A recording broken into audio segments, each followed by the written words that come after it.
Assalamualaikum, nama saya Nazmi daripada Kerubung.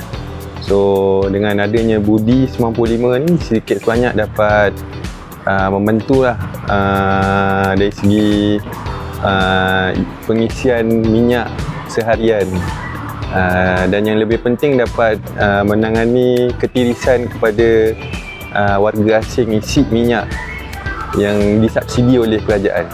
So terima kasih Kerajaan Madani.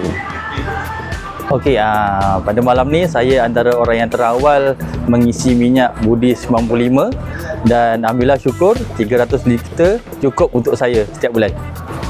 Budi 95 amat membantu saya. Terima kasih kerajaan. Okey, alhamdulillah saya antara yang terawal lah menggunakan subsidi Budi 95. Saya rasa ini adalah pendekatan terbaik buat kerajaan Malaysia, buat rakyat Malaysia sahaja, supaya subsidi ini tidak terlepas kepada warga asing. So saya bersyukur atas